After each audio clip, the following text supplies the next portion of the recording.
The Siren by Tarleton Collier.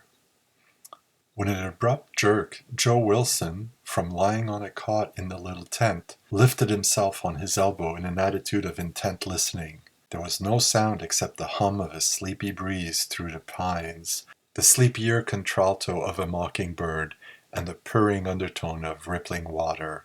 "That's her," he whispered. With an effort he sat erect, and again told himself, "That's her." All at once there came the crackle of voices without, the sound of thudding footsteps. Joe flung himself back on the cot and closed his eyes with furious energy as the flap of the tent was lifted and the engineer and the doctor peered within. "He's asleep," said the engineer in a low voice. Said the doctor. He was a wizened little man with spectacles. Then he let the flap drop, and his voice came to Joe brusquely through the canvas. "Well, we'll be back. I want to talk to him. He's probably not very sick, but, by God, man, you've got to keep your men from the water around here, or you'll never finish your railroad." They were walking away as he spoke, and to Joe the voices seemed to fade. "I tell you, polluted, fever." Then they were gone, the sound of them swallowed up in the ripple of the little creek over the rocks. With a start, Joe again was erect, his eyes furtive, glancing about the little canvas chamber. He tiptoed to the flap and lifted it a bare inch, peering out upon the receding figures of the two men as they passed beneath a water oak. With no less caution he crept to the other end of the tent and stepped through the flap into the open. For a moment he stood irresolute, his eyes closed as if he were dizzy.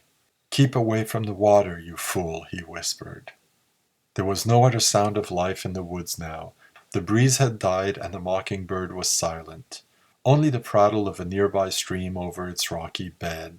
With a stumbling, nervous stride that was almost a run, Joe Wilson went towards the sound of the water, and at last he plunged through a thick clump of willows and stood stiff, half crouching, at the top of a bank of damp green moss that sloped steeply to a little stream with pools like black wells, still and silent. Only the silver shallows between pools rippled with life. At the foot of the bank was a shelf of rocks, splotched green with moss, reaching into the stream barely an inch above the water. Upon it Joe's glance rested, as if held by power outside himself. He drew back into the willows, his sunken eyes closed in his pale face. Then, with a sudden spring, he was over the bank and perched upon the rock. Something like a smile lighted his face, as if with the leap he had settled the troublesome matter. He sat down as easily and comfortably as he might, his legs doubled, his hands clasped about his knees, and stared intently into the black pool at his feet. And then, between a closing and an opening of his eyes, a woman was there where he had looked for her. There was no sense of suddenness about the apparition. Only, when he closed his eyes against the dizziness, there was the water and nothing else. When he opened them, an instant later, she was standing in the midst of the pool, almost where he could touch her, and it was as if she had been there all the while. The water reached a little above her ankles. Her legs were bare to the knees, clothes above that, and her body as well, in a soft clinging garment of white that seemed a part of her. White throat and arms were bare. Her face was alive with a pleasant smile. Her eyes, of green and gray together, were alive and pleasant too. "You're late," she said. There was something in the stream's bright ripple in her voice. Joe Wilson could only smile in answer. Then his smile faded and his face was scornful and somewhat stubborn. "Yes," he said, "and I came near not coming at all. I swore I wouldn't." "But you came," she said, still smiling. "Only to tell you that this is the last time."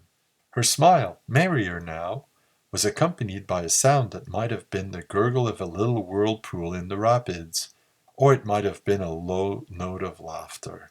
"You didn't mean it, then, that you loved me," she chided, coming nearer. It was not by a step that she moved, or by any perceptible effort. The space between them all at once was lessened. Nothing else. Joe had lost his careless air and posture. He was on his knees, a fury in his words. "I didn't mean it. You can't say that. I have become less than a man. I love you so. You bring me here every day to do as you will, and I would die if I didn't come. I love you so. For you, I have broken my word to my friends back there in camp, and I don't know who you are or what you are." Again, that gentle sound that might have been a sudden swirl of the water or her laughter. Then she was nearer, and her pleasant eyes looked into his, mockery in them. "You don't know who I am?" she asked softly, "and yet I am yours." The stubborn lines in Joe's face vanished.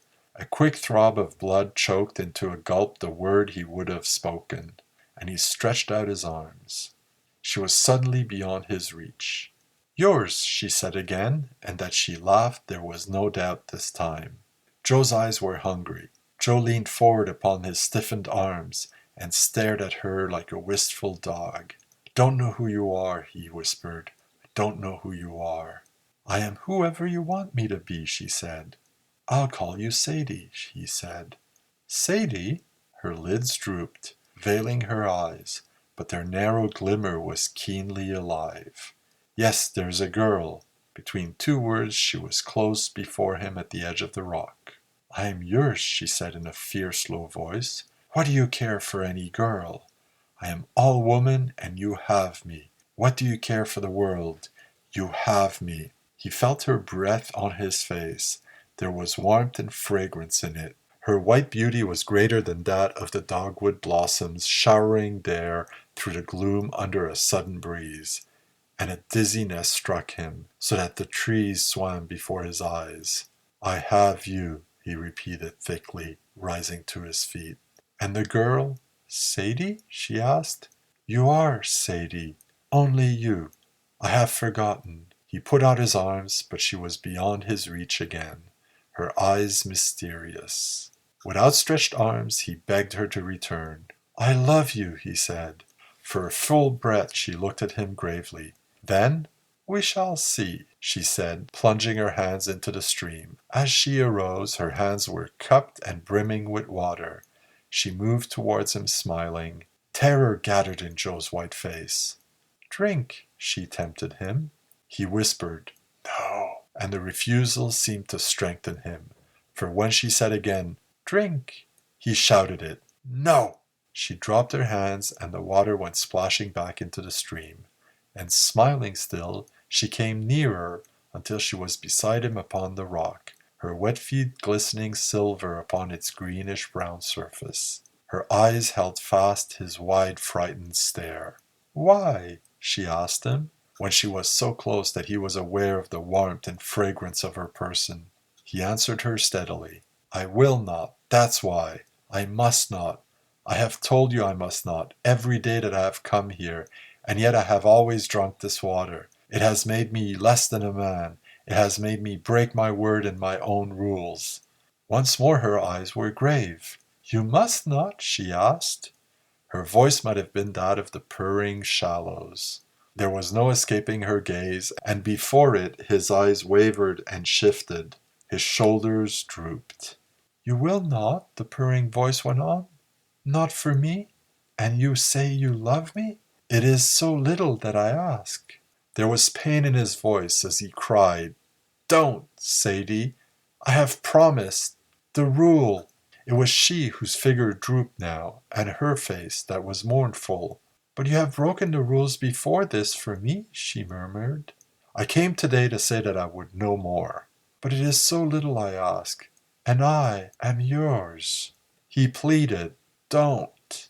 With sudden abandon she flung herself against him, and for the first time his arms closed about her. She yielded to his fierce embrace, her head against his breast. "Do you not love me?" she whispered. "Sadie!" His arms tightened with his cry, and a red mist blinded him as he felt her warm, vital body closer against him. She lifted her face and looked at him. "You will?" she asked, smiling. "No," he said almost with a moan. She kissed him. "To drink, only to drink," she said softly. "It is so little.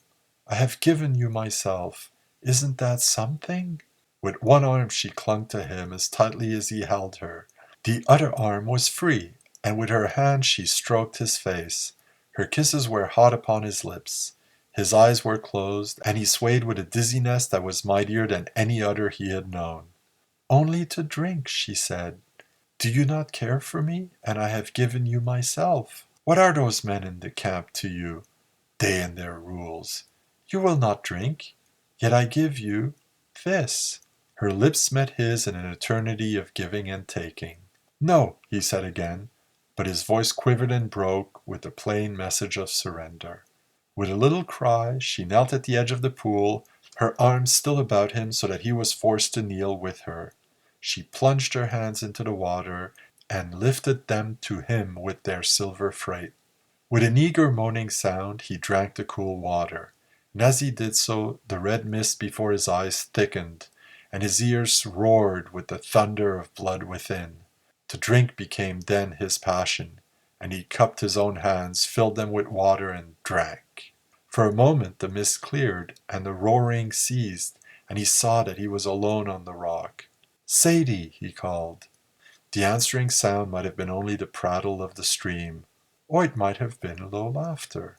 The thought came to him that perhaps she had fled to the bank, and with prodigious labor he clambered up the tiny slope. She was not there. He parted the soft flowing curtain of the willows, and though the fronds were so light a bird might have flown through them, he gasped with the effort it cost him. Staggering into the sunlight beyond the fringe of trees, he found that she was not there either. He tried to run, but only stumbled, lifting himself painfully to stagger onward. Then the mist of his delirium closed upon him, and the blood at his eardrums pounded, and a tumult came out of earth and sky to overwhelm him. The doctor and engineer, going fishing, stumbled upon his crumpled form an hour later. The former, a wizened, spectacled little man, bent over him and studied him with eyes that seemed to see everything.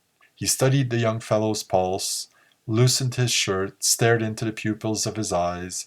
At last he turned to the other, frowning, and said, "Fever, and maybe that damned typhoid. He's the sickest man I ever saw." Then his voice rose with a flare of anger. "Say, can't you keep these fools away from this water?" he asked. "There's death in it." This was The Siren, a tale by Tarleton Collier, published in the June 1923 issue of Weird Tales.